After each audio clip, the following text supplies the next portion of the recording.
This is one of my first times doing press-on nails. I kind of love them. I think they look beautiful, but they do kind of hurt. Not a lot, but like they just feel uncomfortable. Anyway, they look nice though.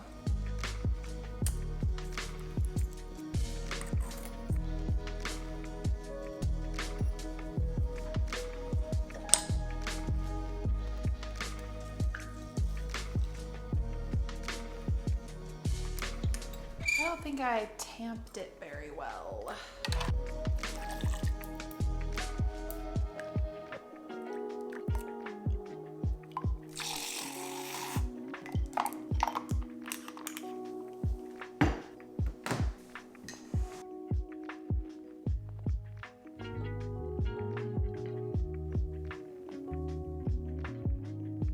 Good morning. In today's vlog, I'm going to be sharing how I get back on track with my health and fitness after getting sick. Unfortunately, the last few days I have had a cold. It's really annoying too because it was one of those summer colds, like it's June. I used to feel really confused about what to do in terms of my diet, my workouts, and my health and fitness while getting sick or after getting sick. Like, should you work out? Should you eat healthy? What should you be doing? And here are my credentials. I used to get sick a lot. Up until very recently, I would get sick about once a month on average. It is really bad. So I've learned many of these lessons the hard way through trial and error, but I've also done a ton of research on the science of the immune system and how we can best support ourselves when we're sick. First thing I wanted to talk about is, should you work out while you are sick? This really does come down to personal preference, but I have not found any evidence to support, once you are already starting to feel sick, working out or really moving at all. So personally, as soon as I start to feel sick, I will stop working out completely. I try to move as little as possible. It's really interesting because consistent exercise in our routine can actually help support our immune system, but once we actually are fighting off an illness actively, any exercise we do kind of further stresses our immune system and just makes it more difficult for our body to fight off whatever infection we have. When I start to feel sick, the first thing I do is try to get as much sleep as possible. I'm someone who usually can nap any hour of the day, any day of the week, so I will try and take a nap. If you can't nap, based on my research, just laying horizontally can be really helpful, and you can even further support your immune system by elevating your feet a little bit higher than your head. So just putting a pillow or a couple of pillows under your feet, that can actually help one of your immune systems kick into gear a little bit easier and send out more support cells into your body. On Monday, when I first started feeling sick, that's what I did. I tried to just chill out that evening. By Tuesday, I was fully sick and I was like, okay, I need to take today off. And I literally just spent the whole day laying on the couch,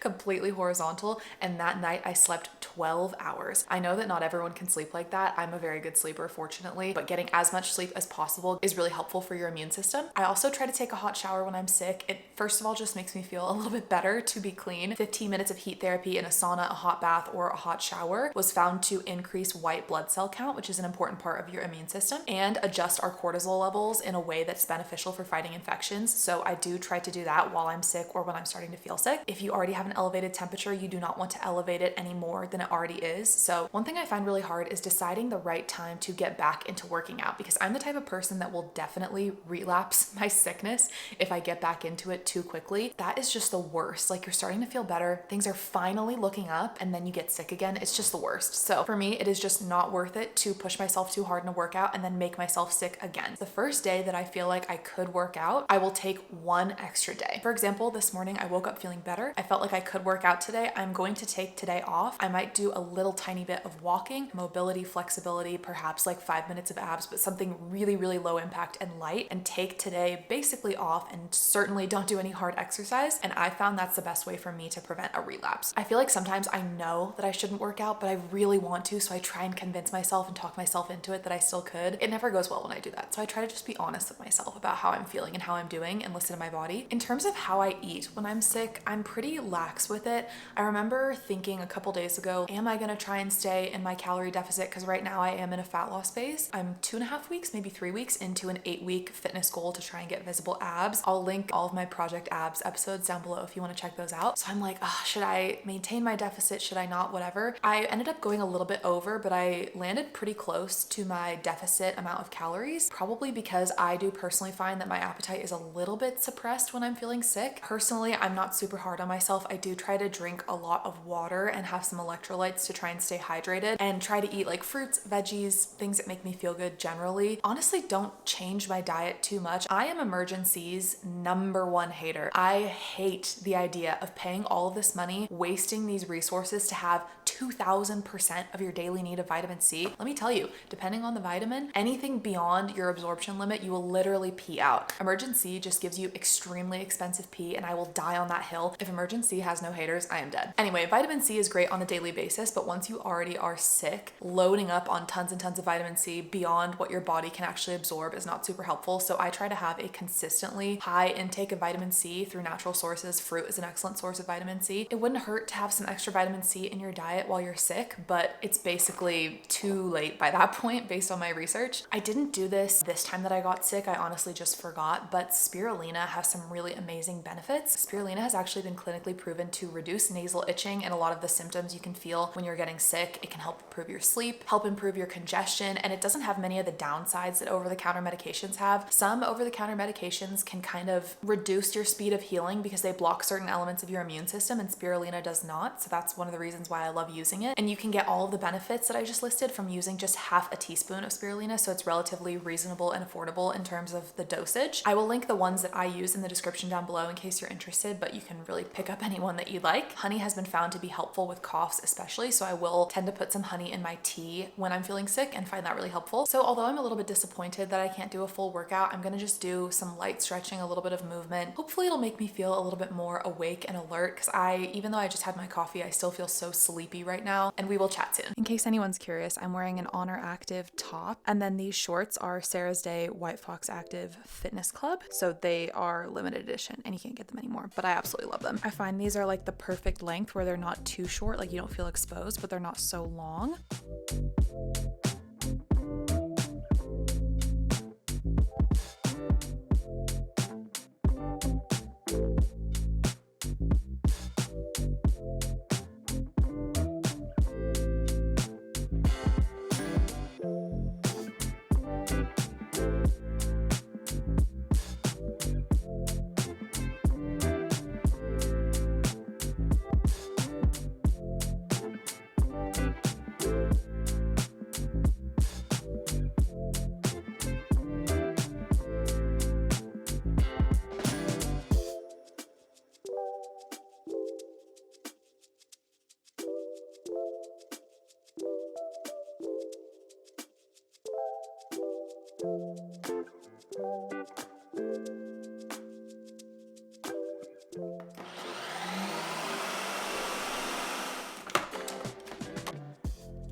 It is the next day. So yesterday I basically took a shower, got on the couch, and did not get up for like 3 or 4 hours. I was just not feeling well. I was feeling super fatigued and exhausted.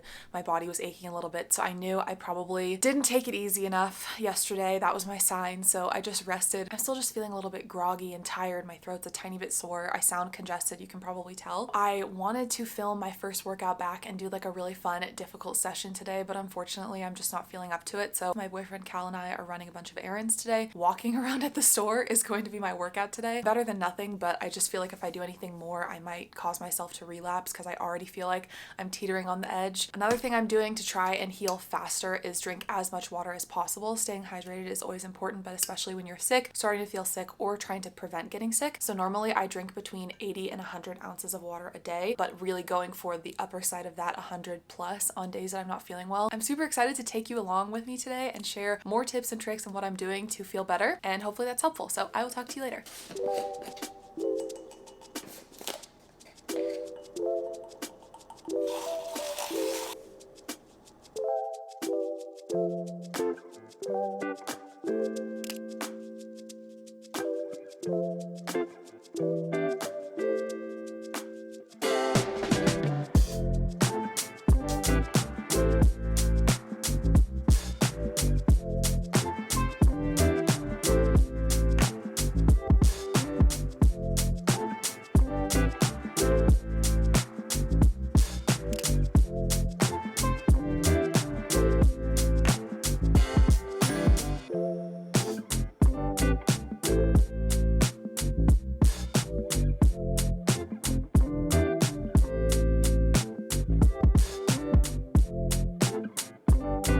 hot sauce flight. Bang head on the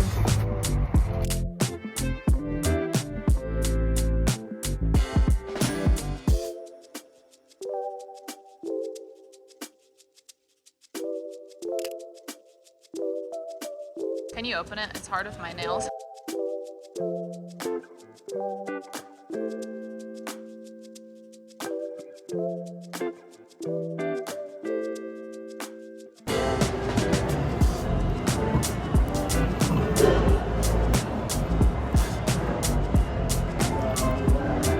It's not for me.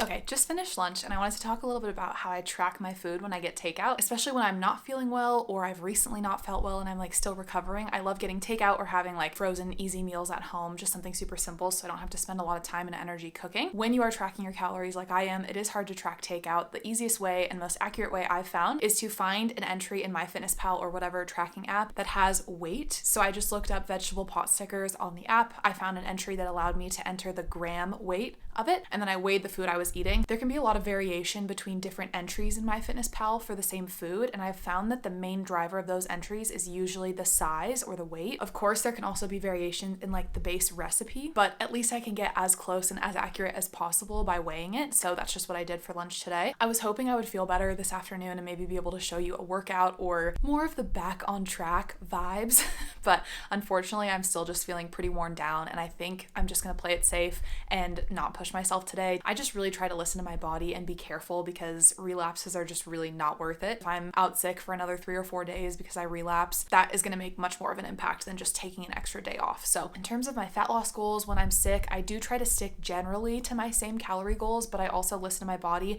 If I'm really hungry, I kind of assume that it's because my body needs those extra calories to help fight off the infection, so I will just have a little bit more. Over the last few days though, I haven't felt really hungry and I haven't felt like I needed to go significantly over. I think I did go a little bit over. I was just tracking pretty loosely on that day since I wasn't feeling well. I think I'm going to close out today's video. I really hope that it was helpful and that maybe you learned some tools that you can try the next time you're feeling sick or if you want to prevent getting sick. I'm excited to be back in my next video, hopefully feeling 100% so I can take you guys through some workouts and some recipes and like cool stuff that I'm doing this upcoming week. So thank you so much for watching. If you'd like to see more from me,